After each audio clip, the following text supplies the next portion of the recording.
What's up, guys? It's Coach Grant with First Down Training, and today we're going to be breaking down good versus bad double move routes. Okay, so we're going to be looking at two examples of routes that could have had a little bit more improvement, two things that wide receivers should not do, and some of the biggest mistakes that wide receivers make when they're running a double move. We're going to be looking at two different examples of a sluggo route, and then we're going to take a look at what you guys should be doing on a sluggo route and how you guys can correct those mistakes that we're going to highlight in the beginning of this video. So I hope this video gives you guys some value. I hope it teaches you a few new things on just how to create separation and what will get a DB to bite on a move. Now, if you're a wide receiver, fellas, and you're maybe not sure the specific drills, the specific exercises that you guys need to work on to improve your ankle stability, knee stability, hip drop, overall explosiveness to make you a better route runner and get you in and out of breaks faster and more explosive, check out that very first link in the description for our 28-day on-field workout plan. So what it is, it's full 4-week-long plan where we break down every single drill that wide receivers need to do, broken down into sets, repetitions, we give you rest periods, and all the above. We also include a 30-minute video where we break down each day of the plan, the importance of each exercise, and a full-speed example of each one. So I hope you guys can check that out. Very first link in the description for our wide receiver on-field plan.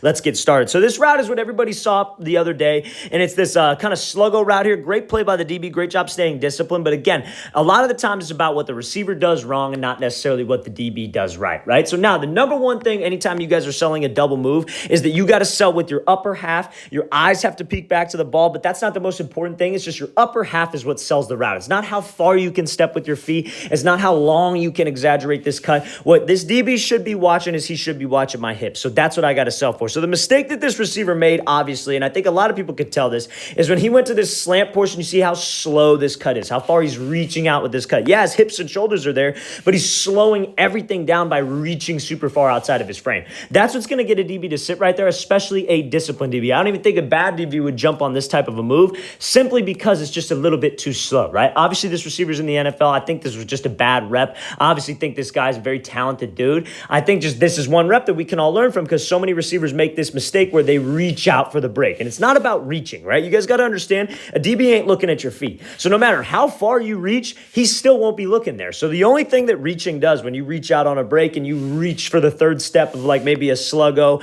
or like an out and up or maybe it's a post corner, the only thing you do when you reach at this point right here is you bring your pad level up, which is an indicator to the DB that you're not actually running, and you slow your speed down. Here's what a DB's looking for. He's looking for a raise in your pad level, number one. He's looking for you to shorten your stride and for you to change your speed on the first portion of a double move. They tell DBs to stay patient. Don't overcommit it. Stay in your pedal. Stay disciplined, right? Don't be over anxious to jump this thing. So when we have a receiver who chops his feet, raises his pad level, slows his speed down, a DB's thinking, oh man, he ain't running a slant because nobody runs a slant like that. From point A, which is the break point, to point B, point C is obviously where you catch the ball, but from point A to point B, it has to look the exact same as if you were running the full route because that's the only way we get a DB to jump. And a lot of that comes down to body control. Like I was talking about in the beginning of this video, ankle stability, knee stability, to be able to cut on a dime like that, running full speed. And we're going to take a look at a route from Jerry Jeudy here in a second. That's going to highlight all of those things, but you got to make sure that we commit to the break, fellas. If we don't sell a double move, we're done. We're dead. It's not going to work. So we got to make sure that we're able to do that. And you see when he reaches out for this break, it kind of slows everything down, right?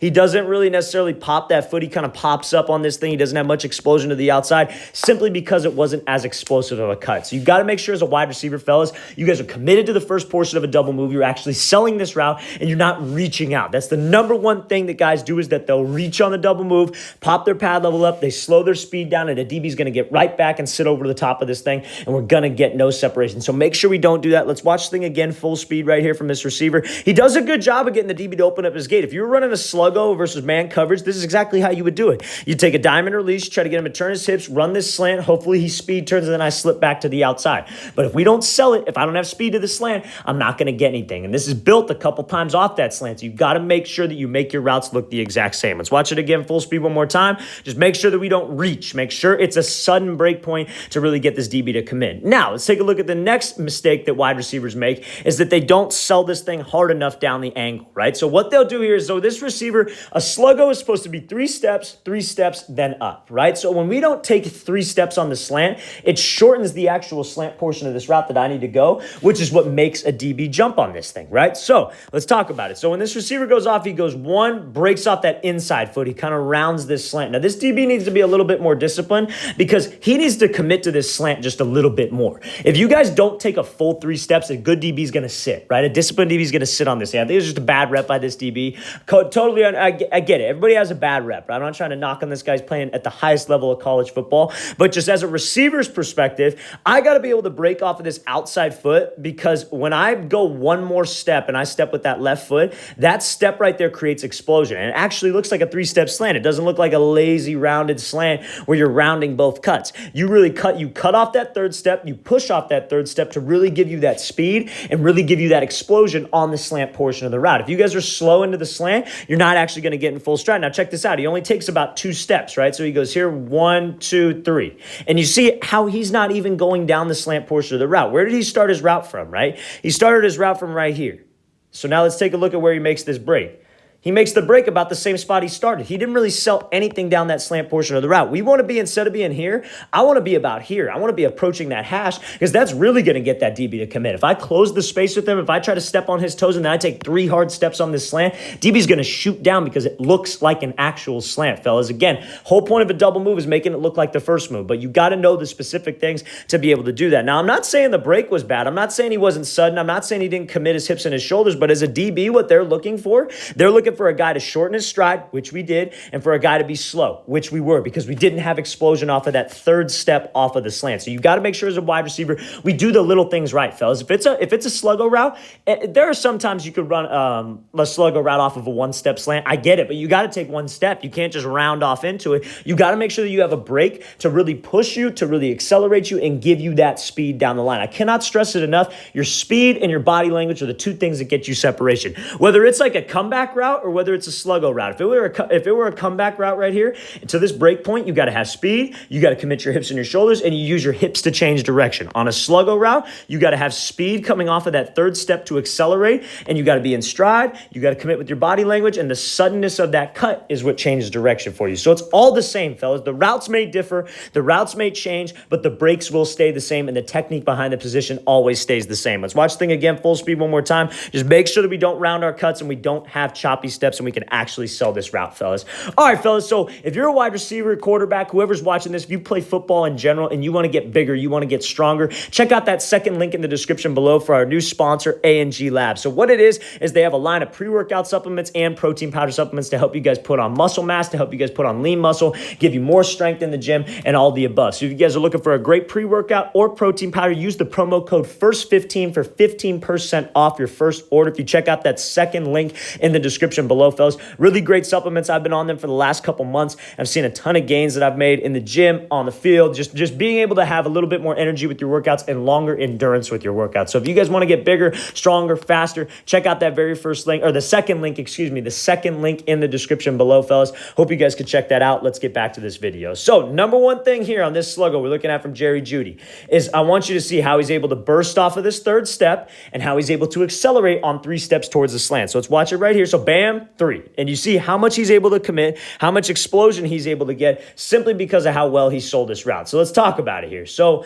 when he comes off, right, that's his second step on this thing. Now, see how in the last clip, in the last clip that we just looked at, this second step right here was already being rounded towards the slant, right? So we got to make sure that we take one more step to give me that explosion and to give me that burst down the slant portion of the route. So you see it takes the third step, and again, it's a sudden cut. Everything about this looks like a slant because we are trying to alert him to jump this route. So what do I got to do? I got to have speed to the break. I got to commit my hips and my shoulders, and my stride has to stay the same. And that's exactly what Jeudy does. So he bursts off of this first step in stride, right? Not a choppy step. He's not raising his pad level. He's not reaching out. First step. Second step is in stride. Third step is sudden. You see how sudden that cut is? There's no reach. He keeps that cut underneath his frame, unlike the first clip that we looked at, fellas. The first clip we looked at, remember, he's reaching way out there. He's trying to sell. He's trying to step on the opposite side of the hash mark to get this guy to jump. That's not what's going to do it, right? Your speed, you see how his hips and his shoulders are committed? His eyes were looking to the inside at one point as well. That's what gets a DB to commit, fellas. Everything about this looks like a slant. Everything about this looks like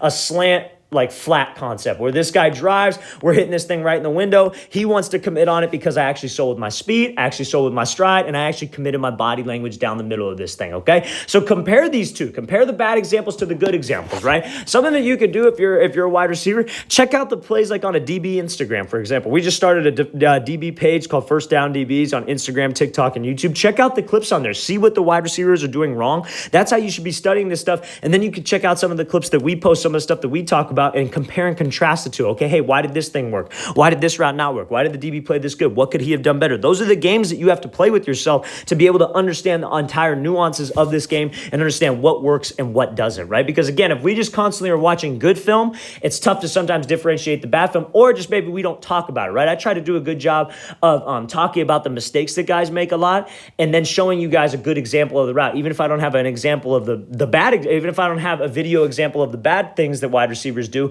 I still try to talk about it and I still try to address it because it's all situational, fellas. We could talk about good things all day long and I could just talk about what the receiver does, but if I'm not teaching you guys will not learn it. So make sure that when we're running a double move, I'm committing with my stride, I commit with my speed, and I commit with my shoulders and my hips down the first portion of this move to make sure that DB bites, right? If you guys are a good salesman, you will be a good route runner. Number one thing. Now, again, when Jeudy makes this change of direction back up to the vertical portion, if you see how sudden this break is, that's because of how much speed he has and how he's committed to it. What a lot of guys will do is they'll start to round this hip and this shoulder early. They'll get to the first step, second step, and they'll start to round their shoulders. Then they cut with the third, and there's no explosion on that third step, right, to the slant portion of this thing because they start to round. You got to commit to it, and that almost forces yourself to have that sudden break. Now, again, we were talking about at the very beginning of this video, that ankle stability, that knee stability, that explosiveness, that helps you get out of this efficiently because a lot of guys who don't have that will make this third cut, and then they start chopping their feet, then they go up, and that gives that DB time to react. So it's all about combining everything that we talk about, fellas. The drills to help that knee stability, ankle stability, hip drop, explosiveness, and all the above, and then knowing the technique behind it to make us a more efficient route runner. That's what it's about. Let's watch the thing again, full speed one more time. Great job by Jeudy selling this slant, keeping the same speed, same stride, and committing with his body language to make this play downfield. That's how you guys run a correct double move. All right, guys, we want to thank you for watching. I really appreciate it. If you guys have any questions at all, please don't hesitate to leave those in the comments below. I always appreciate the feedback. Always appreciate the things you guys have to say. It helps me come up with new ideas for videos. So I definitely appreciate it. And again, fellas, 28-day on-field wide receiver workout plan, all the specific drills broken down into sets and repetitions, and we include a 30-minute long instructional video where we break down each day of the plan, talk about the importance of all the drills, and show you full speed examples of each one so you know how it should look. If you want to become a better route runner, get better press releases, better hands, become a more explosive wide receiver, check out that very first link in the description. Hope you guys could check that out. I'll see you guys next time.